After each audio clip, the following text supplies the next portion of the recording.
Anyone familiar with John D. MacDonald's 1957 novel The Executioners noticed the exact moment the 1991 film gutted its moral foundation, transforming the innocent family patriarch into a corrupt defense attorney who actually deserves his stalker.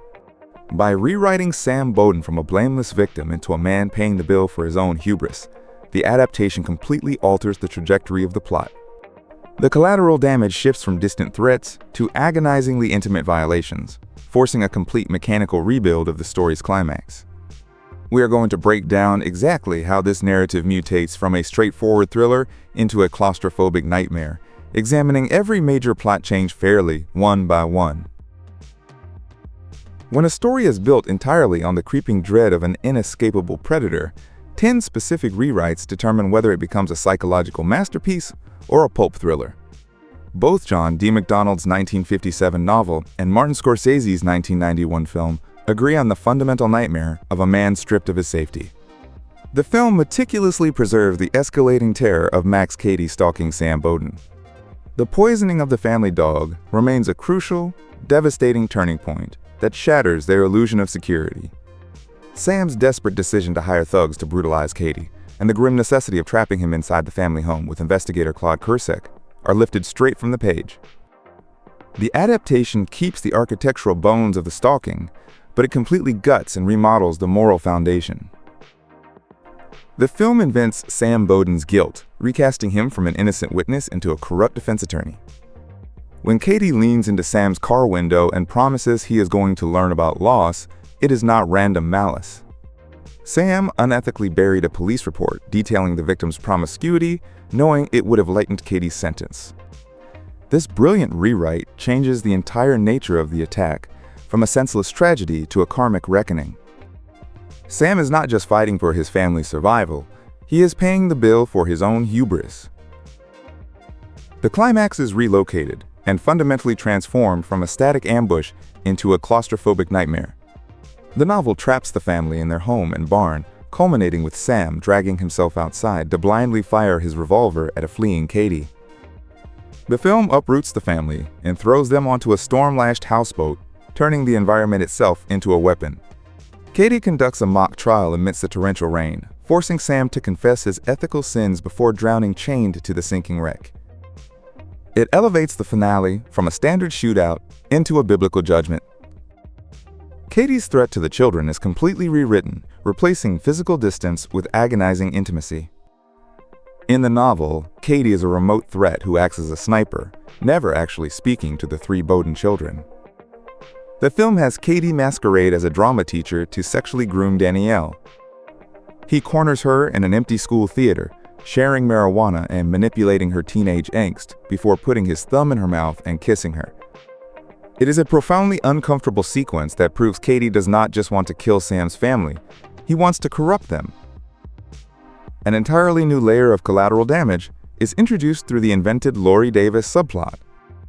The novel briefly mentions Cady assaulting an ex-wife secondhand, but the film brings the violence intimately close to Sam. Cady zeroes in on Laurie, a court clerk Sam is flirting with, seducing her before savagely beating and raping her in her apartment. This forces Sam to look at a bruised, hospitalized woman who refuses to testify precisely because Cady knows about her inappropriate connection to Sam. Cady weaponizes Sam's infidelity to ensure his own immunity. The Bowden marriage is rewritten from a devoted partnership into a deeply troubled alliance. MacDonald, Sam, and Carol are a united front, facing an external threat together. Scorsese's Sam and Lee are already fracturing under the weight of Sam's past infidelities, trapped in screaming fights that echo through the house. Cady does not have to break the family. He just has to step on the cracks that are already there. This internal dysfunction makes the family infinitely more vulnerable and realistic. Max Cady's self-transformation is entirely invented for the screen, turning a standard criminal into a terrifying force of nature. The novel's Cady is an ordinary, illiterate psychopath seeking revenge. The film's Cady taught himself to read in prison, arriving in town quoting scripture, citing Nietzsche, and sporting a torso covered in biblical vengeance tattoos. He views himself not as a bitter ex-con, but as an instrument of divine wrath. This intellectual upgrade makes him impossible to outsmart, forcing Sam to fight him on a purely primal level. The investigator's fate is completely reversed to maximize the horror of Katie's home invasion. In the novel, the private detective eventually drops the case and walks away unharmed. The film traps Kursek inside the house, where Katie, disguised in the housekeeper's clothes, blindsides him and strangles him with piano wire. Leaving Kursek to bleed out on the kitchen floor violently strips away the family's last shred of professional protection. It signals that nobody is coming to save them. The film adds a layer of systemic terror by having Katie weaponize the law against Sam. Instead of just stalking from the shadows, Katie wears a sharp suit, hires an elite lawyer, and uses secret recordings of Sam's threats against him. He secures a restraining order and initiates disbarment proceedings. Turning the justice system into Katie's personal bludgeon is a masterstroke. It dismantles Sam's entire identity as a lawyer, proving that the rules he built his life upon cannot protect him. The Bowden children are compressed from 3 siblings into one profoundly vulnerable teenager.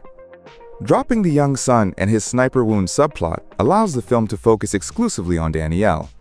Concentrating the adolescent themes onto a single target makes the threat feel suffocatingly precise. Katie isn't just shooting into the dark. He is systematically dismantling the family's future through their only child. The ending tone radically inverts, trading a neat resolution for lifelong scars. The novel closes on a warm note of rebirth, with the family looking forward to a peaceful future and deciding to have another baby. The film ends in shell-shock trauma.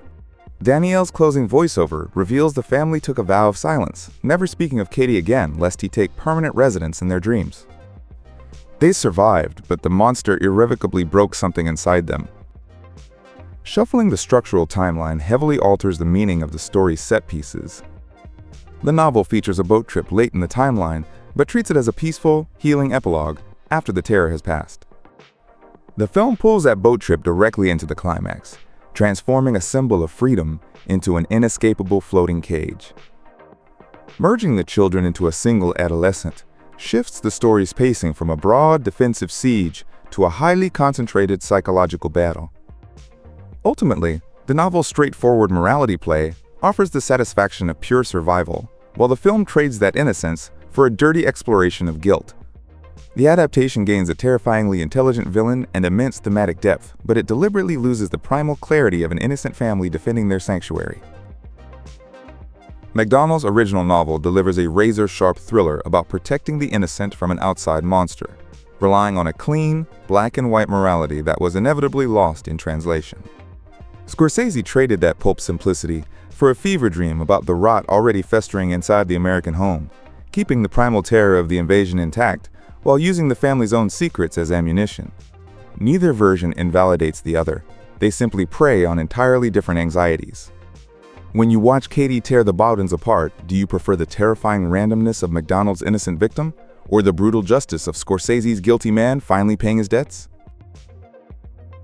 If this one landed, the channel ships a book versus movie comparison every week. Subscribe so the algorithm stops hiding them from you. Drop a comment below. Which change from the executioners hurt the most, and which one actually improved the story?